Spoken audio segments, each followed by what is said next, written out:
What's going on?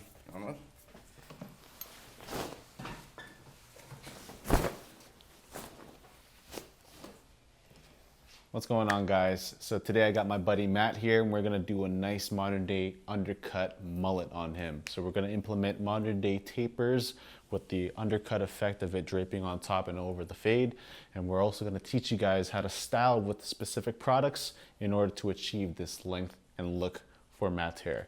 So what we're gonna do to achieve this look, we're gonna have to section off the hair that should not be cut and isolate the hairs that should be cut. So by isolating the hairs that are going to be cut away, it's going to save and salvage the hairs up above that don't need to be tarnished with. So we're going to refine it.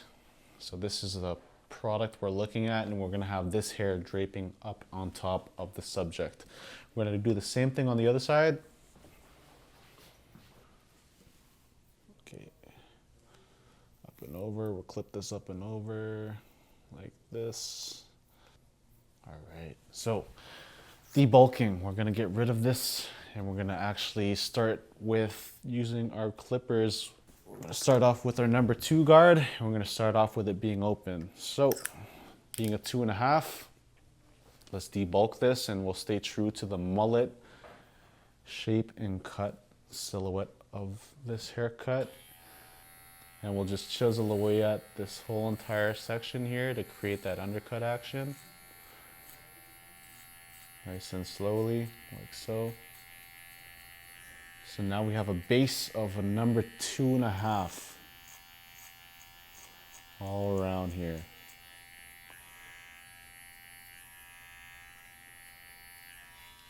And this is how it should look.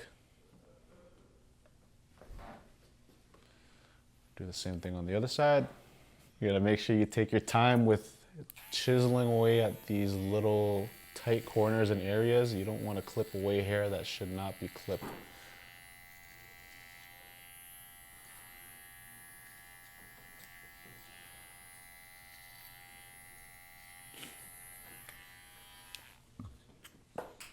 All right, now we have both sides all figured out and situated. We're gonna implement our 0 guidelines.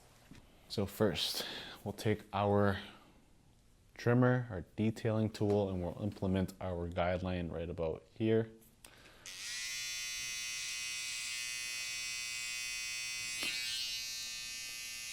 Set it, debulk.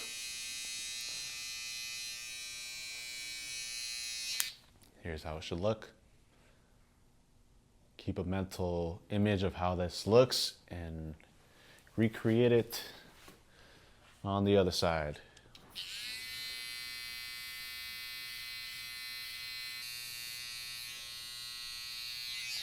Beautiful. Next, we'll make a secondary guideline to be in control of what we're working on. So what I like doing after this is I like putting on my 0.5 guard, and I'll open it.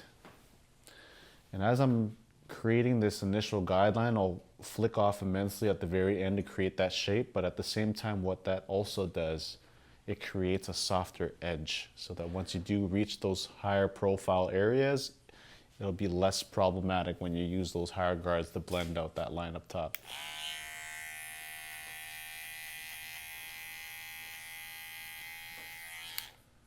You can see by flicking off at the very top there, it creates a more softer finish up top.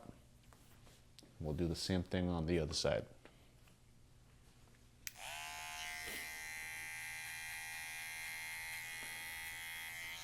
All right, second side done. So next we have our 1/2 guard, and we're gonna put this on. We're gonna start with the motions of it being open, halfway closed, and fully closed. And we're gonna target this middle line here. I'm gonna blend and flick off of it in order for this to be super cohesive and put together. From the top, open.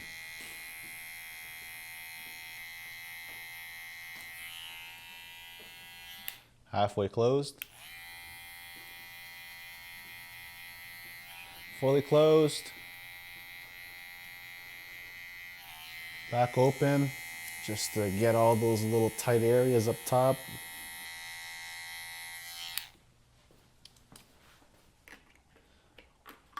Next guard, we got on our number 1. We're gonna do the same exact thing, except we're gonna add in extra increments, little subsections. So from open, and we're gonna close it a quarter increment at a time.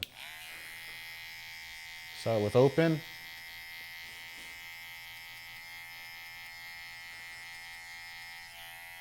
Quarter closed.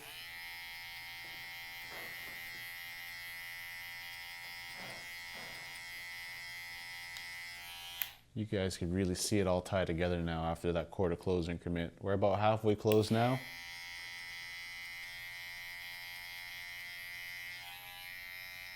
Jump to fully closed. Back open. And when I go back open, you can kind of see the little bulk shot happening up top. Just pick out those areas so you don't have to go back and redo them. Fully closed again. And we're on to the next. Already you guys could see how beautifully this is coming together. You guys see how seamless it is. It flows. It looks great. Next up we have our 0.5 guard. When we use this guard, you're going to really see this bottom line really fade out. Or you're going to have to start from being open, close it a quarter at a time. By the time you get fully closed at this bottom section here, this is almost going to be gone.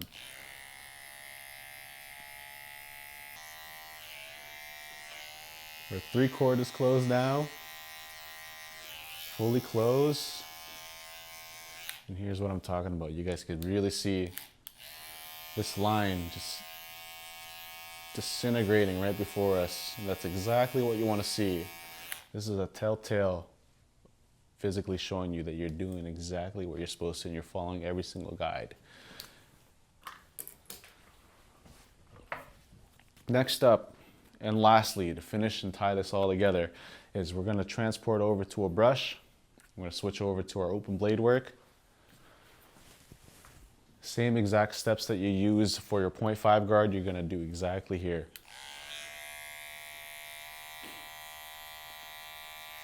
Open. Close it a quarter. We're about halfway now. Another quarter. That was 3/4 of the way closed, and now fully closed to finish it all off.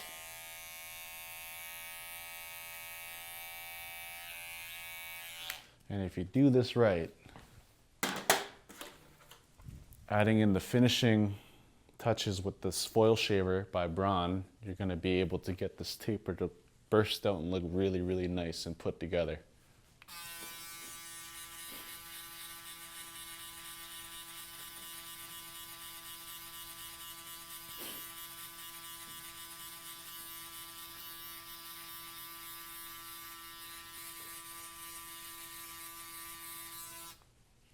And there it is, the final product of the fade happening in the taper section of Matt's head.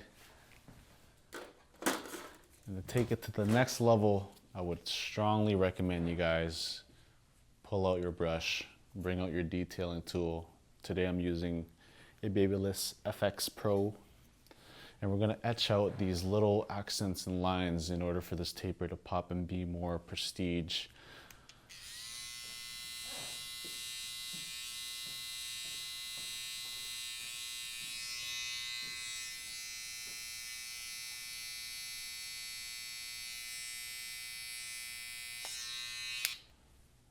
Something as soft and subtle as that just draws out even more potential in the taper. We'll do the exact same with the hooks here.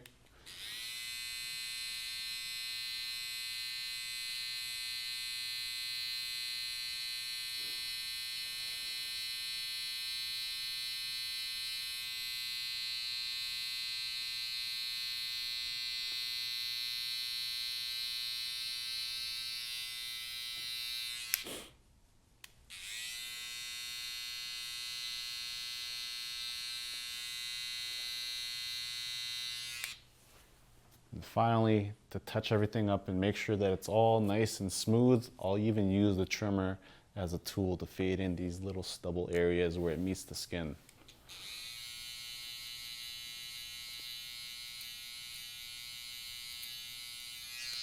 And there it is, the final product, taper on the one side. Repeat the same steps for the other. All right, so to show you guys and recap what we did, we got the other side to get faded. Got a nice taper action going over there. Got a nice taper action going over here. And once we take these clips off, we'll expect to see a nice overhang happen on top of these tapers. So go ahead and take these clips off. Do the same thing on this side. Just rough it up a tad bit. Now we have like a nice overhang action happening over here. We'll get to move forward a tad bit. From now, we'll actually add in some sea salt spray, and I'm gonna show you guys how to style this with sea salt spray and a little bit of spray wax. So today's featured product, we have the Verb over here. Smells lovely, smells like a vacation. Saturate everything. Tackle every single dry part of the hair and make sure it's all nice and evenly coated and saturated here. I'm just gonna use and feel a touch to make sure we got everything all covered here before we blast mat away with the diffuser. Next step, we actually got this diffuser here. We're gonna put this on top of our blow dryer, and this is gonna evenly distribute the heat and the hair throughout. And it's also gonna add in texture and style here as well as we go. So we're gonna have it at the lowest airflow setting, and we're gonna have it at the lowest heat setting as well, so that we're in control of the whole entire process.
Now that we've got the sea salt spray in Matt's hair, you guys can see roughly how this is all gonna look and tie together once we style it with our fingers and tie it all together with the next product. Here's a quick little 360 of how it looks. We're gonna tie it all together with my favorite product so far, I would say, is a Kevin Murphy Touchable. This is a very special product. It's a spray wax. So very easy to use, very easy to apply. I like spraying this from about 18 to 20 inches out, and I let the wax drape right on top of the hair. So we'll spritz this into all those little dry little pockets, little bursts at a time, just to be sure you're in control of what's going into the hair. And you could actually rearrange and configure where this hair is supposed to fall in the meanwhile. So what I'm doing right now is actually just pushing hair into the structure. We call this teasing. This gives it super dramatic texture and lift at the same time. And by spritzing the spray wax in little by little, you'll be able to be in control of where the hair falls and where the hair should be going. So my idea is to make sure that the hair that travels back to create that little rugged mullet section goes back, and I'll be in control of where that hair is supposed to go as I push forward this top section here to create a structure. And that also accentuates the look of these tapers to peek on through as well. And it all falls together with this hairline where the fringe all happens as well. Do the same on the other side.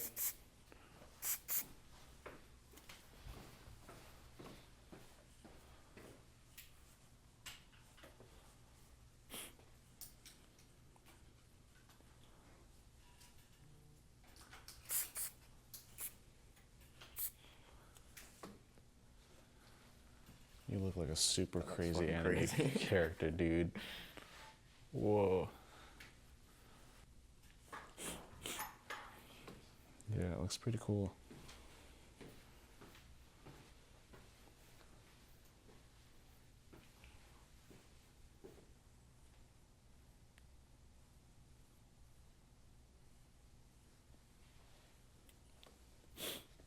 Okay, sick.